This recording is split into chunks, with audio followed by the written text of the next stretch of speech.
আসসালামু আলাইকুম। এখন দেখবেন সংবাদ শিরোনাম।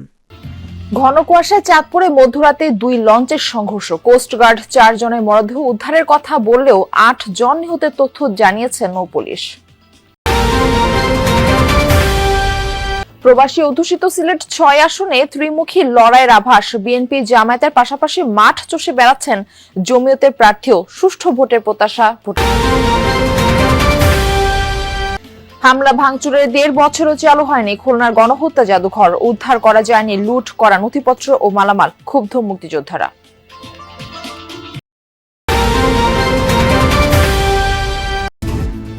জিয়াউর রহমানের সমাধিস্থলে কিছুক্ষণের মধ্যে যাবেন তারেক রহমান। বিকেলে জাতীয় স্মৃতিসৌধে বীর শহীদদের প্রতি জানাবেন শ্রদ্ধা। এতক্ষণ দেখছিলেন সংবাদ শিরোনাম, এখন দেখবেন বিস্তারিত। এখন পর্যন্ত 4 জনের মরদেহ এসেছে এবং যারা প্রত্যক্ষদর্শী এবং কোস্টগার্ড, পুলিশ, নৌ পুলিশ তারা সবাই বলছেন যে এই ঘটনায় এখন পর্যন্ত 4 জনের নিহত হওয়ার তথ্য তাদের কাছে রয়েছে। অন্য কেউ নিহত হয়েছেন কিনা বা কেউ নিখোঁজ আছেন কিনা সেই বিষয়ে কোনো বিস্তারিত তথ্য তাদের কাছে নেই। অর্থাৎ তারা বলছেন 2 থেকে 3 জন আহত হয়েছেন, সেই আহতদেরকেও উদ্ধার করে চিকিৎসা দেওয়া হয়েছে, কাউকে এখনো চিকিৎসা দেওয়া হচ্ছে। তবে 4 জনের বেশি নিহত হয়েছেন বলে এমন কোনো খবর তাদের কাছে নেই। সুতরাং ধারণা করা হচ্ছে এখন পর্যন্ত নিহতের সংখ্যা 4 জন। যদি পরবর্তীতে কেউ নিখোঁজ থাকেন অথবা কারো লাশ পাওয়া যায়, সেক্ষেত্রে এই 4টি সংখ্যার সঙ্গে আরেকটি সংখ্যা বা সেগুলো যোগ হবে। আর আমরা এসেছি লঞ্চটি পরিদর্শন করতে, যেখানে সদরঘাটে যাত্রী সম্রাট 3 যেটি ভোলার ঘোষেরহাট থেকে ছেড়ে এসেছিল সেদিকে নিয়ে আসা হয়েছে সদরঘাটে। আমরা যদি দেখতে পেয়েছি এখানে এসে, সেটি হচ্ছে লঞ্চটি যেহেতু ঢাকামুখী ছিল এবং অ্যাডভেঞ্চার 9 যেটি সেটি যেহেতু বরিশালমুখী ছিল, সুতরাং ডান পাশে অর্থাৎ জাকির সম্রাট 3-এর ডান পাশ দিয়ে মাঝ বরাবর লঞ্চটিকে আঘাত করা হয়েছে।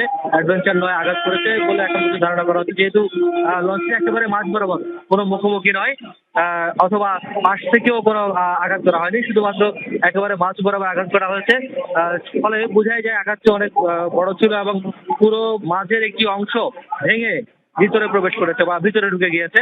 সুতরাং বোঝাই যায় লঞ্চটির অবস্থা দৃষ্টিতে মনে হচ্ছে যে অত্যন্ত জোরে সেটি আঘাত ছিল, যেহেতু যাত্রীরা বলছেন যে ঘন কুয়াশা ছিল এবং কুয়াশার কারণে অনেক কিছুই দেখা যাচ্ছে না, স্পষ্ট হওয়া যাচ্ছিল না, সেটি থেকে এই দুর্ঘটনা ঘটেছে বলে ধারণা করা হচ্ছে। আর আরেকটি তথ্য জানিয়ে রাখি, কিছুক্ষণের মধ্যে এখানে শ্রম এবং নৌ পরিবহন মন্ত্রণালয়ের দায়িত্বপ্রাপ্ত উপদেষ্টা ব্রিগেডিয়ার জেনারেল অবসরপ্রাপ্ত শাখাওয়াত হোসেন তিনি পরিদর্শনে আসবেন।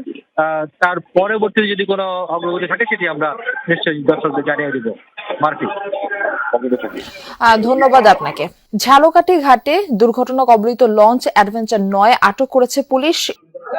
মাফি, যে ঢাকা থেকে গতকাল 8:30টার দিকে অ্যাডভেঞ্চার 9 ঝালকাঠির উদ্দেশ্যে বিএনপি নেতাকর্মীদের নিয়ে ছেড়ে আসছিল, কিন্তু চাঁদপুরের কাছে মেঘনা নদীতে ভোলা থেকে জাকির শর্মার 3 ভোলা থেকে যাচ্ছিল ঢাকার উদ্দেশ্যে এবং তারা ওই সময় 2টি লঞ্চের মুখোমুখি সংঘর্ষ হয়। সেই সংঘর্ষে ইতিমধ্যে 4 জনের মৃত সংবাদ পাওয়া গিয়েছে। আর এই লঞ্চটি আজ সকাল 9:30টায় ঝালকাঠি এসেছে ভিড়ে, এবং এই ভেড়ার পরই বিএনপি নেতাকর্মীরা লঞ্চ থেকে নেমে যায়।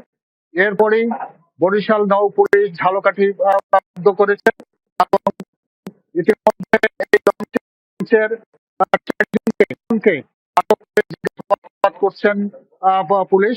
ইতিমধ্যে আপনি দেখতে পাচ্ছেন যে লঞ্চের যে সংঘর্ষ হয়েছে, সেই সংঘর্ষের যে ভাঙচুর এবং অ্যাডভেঞ্চার 9-এর যে সামনে থাকছে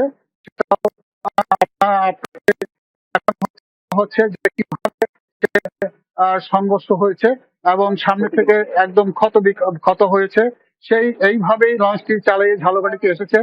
মুক্তিযুদ্ধের শহীদদের প্রতি শ্রদ্ধা জানাতে সাভারের জাতীয় স্মৃতিসৌধে যাবেন বিএনপির ভারপ্রাপ্ত চেয়ারম্যান তারেক রহমান। কিছুক্ষণ আগে কিন্তু আমরা দেখেছি একেবারে সাভারের জাতীয় স্মৃতিসৌধের যে প্রধান ফটক রয়েছে, সেখানে কিন্তু আইন শৃঙ্খলা বাহিনীর সদস্যদের অর্থাৎ র্যাব, পুলিশ এবং বিভিন্ন আইন শৃঙ্খলা রক্ষাকারী সদস্যরা তারা কিন্তু একেবারে অতিরিক্ত সতর্কতা অবস্থা কিন্তু আমরা দেখেছি। আপনি দেখতে পাচ্ছেন যে র্যাব সদস্য এবং এপিপিএন পুলিশ সদস্য ও সকলেই কিন্তু স্মৃতিসৌধ এবং এর আশপাশের এলাকায় কিন্তু কিন্তু দায়িত্ব এরই মধ্যে গ্রহণ করেছেন। তারা যেটা আমাদেরকে জানিয়েছেন, এরই মধ্যে স্মৃতিসৌধ পুরো এলাকা এবং ঢাকা আরিচা মহাসড়ক অর্থাৎ যে পথ দিয়ে তারেক রহমান আসবেন সেই পথটি কিন্তু নির্বিঘ্ন করতে কিন্তু তারা এরই মধ্যে তারা দায়িত্ব পালন করছেন। আমরা যেটা জানতে পেরেছি যে কোনো ধরনের বিশৃঙ্খলা এড়াতে প্রায় 1000-এরও বেশি পুলিশ সদস্য বা আইন শৃঙ্খলা রক্ষাকারী বাহিনী কিন্তু এখানে মোতায়েন রয়েছে, সেটি কিন্তু আমাদেরকে জানিয়েছেন। শুধু পোশাকধারী নয়,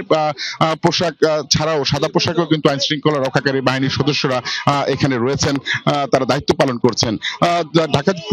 ঢাকা জেলা পুলিশের পক্ষ থেকে যেটা আমাদেরকে জানিয়েছেন সেটি হচ্ছে যে পথ দিয়ে তারেক রহমান আসবেন সে পথের নিরাপত্তার বিষয়টি তারা মাথায় রেখে একেবারে ঢেলে সাজিয়েছেন। বিশেষ করে যারা ট্রাফিক দায়িত্বে থাকবেন তাতে কোনো ধরনের জটলা সৃষ্টি না হয় সেই বিষয়টি নিয়ে কিন্তু তারা কাজ এর মধ্যে শুরু করেছেন। আপনারা দেখতে পাচ্ছেন যে কিছুক্ষণ আগে যেমনটি দেখাচ্ছিলাম, এখন কিন্তু সাভার জাতীয় স্মৃতিসৌধের প্রধান ফটকের কিছুটা চিত্র কিন্তু অন্যরকম, কারণ কিছুক্ষণ আগেও নেতাকর্মীরা ফটকের সামনে ছিলেন, এখন কিন্তু তাদেরকে সরিয়ে এখন আইন শৃঙ্খলা রক্ষাকারী বাহিনীর সদস্য যারা রয়েছেন তারা এখানে এসে অবস্থান নিয়েছেন। তবে আমরা যেটা শেষে বলতেই পারি যে আইন শৃঙ্খলা রক্ষাকারী বাহিনীর তৎপরতা বেড়েছে, তারা তাদের দায়িত্ব পালনের জন্য কিন্তু সর্বোচ্চ চেষ্টা করছেন বলে আমরা ঢাকা জেলা পুলিশের পক্ষ থেকে জানতে পেরেছি। সারা দেশে বেড়েছে শীতের দাপট, বইছে হিমেল হাওয়া, তাপমাত্রার পারদ নেমেছে 10 ডিগ্রি নিচে। আজ দেশের সর্বনিম্ন তাপমাত্রা রেকর্ড করা হয়েছে যশোরে 9 ডিগ্রি সেলসিয়াস। কুয়াশার চাদরে ঢাকা পড়ায় বেলা গড়ালেও দেশের বেশিরভাগ স্থানে সূর্যের দেখা মেলেনি। রাস্তাঘাটে হেডলাইট জ্বালিয়ে চালাতে হচ্ছে যানবাহন। তীব্র শীতে কষ্টে দিন কাটছে হতদরিদ্র ও ছিন্নমূল মানুষের। ঠান্ডায় ব্যাহত কৃষিকাজ, জনজীবনে নেমে এসেছে স্থবিরতা। ছুটির দিন হওয়ায় কাজ ছাড়া বাড়ির বাইরে যাচ্ছে না কেউ। শীতের সাথে পাল্লা দিয়ে হাসপাতালে বাড়ছে ঠান্ডাজনিত রোগীদের ভিড়, বেশিরভাগই শিশু ও বৃদ্ধ। এদিকে ঘন কুয়াশার কারণে পাটুরিয়া, দৌলতদিয়া ও আরিচা কাজিরহাট নৌরুটে 9.5 ঘন্টা বন্ধ ছিল ফেরি চলাচল। এতে ভোগান্তিতে পড়েছেন যাত্রীরা। প্রবাসী অধ্যুষিত সংসদীয় আসন সিলেট 6-এ লড়াই হতে পারে ত্রিমুখী। বিএনপি জামায়াতের পাশাপাশি মাঠ চষে বেড়াচ্ছেন জমিয়তের প্রার্থীও। ভোটারদের প্রত্যাশা সংঘাতহীন শান্তিপূর্ণ নির্বাচন। প্রবাসী অধ্যুষিত গোলাপগঞ্জ বিয়ানীবাজার উপজেলা নিয়ে গঠিত সংসদীয় আসন সিলেট 6 যেন বিএনপির জন্য অনেকটাই দুর্বোধ্য। এখনো পর্যন্ত দলীয়ভাবে আসনটি জিততে পারেনি দলটি। একই অবস্থা ইসলামী দলগুলোরও। ত্রয়োদশ জাতীয় নির্বাচনে আসনটিতে বিএনপির মনোনয়ন প্রত্যাশী ছিলেন প্রায় 1 ডজন। শেষ পর্যন্ত মনোনয়ন হাতে উঠে জেলা বিএনপির সাধারণ সম্পাদক অ্যাডভোকেট এমরান আহমদ চৌধুরীর হাতে। এতে কিছুটা বিভক্তি দেখা দেয় স্থানীয় নেতাকর্মীদের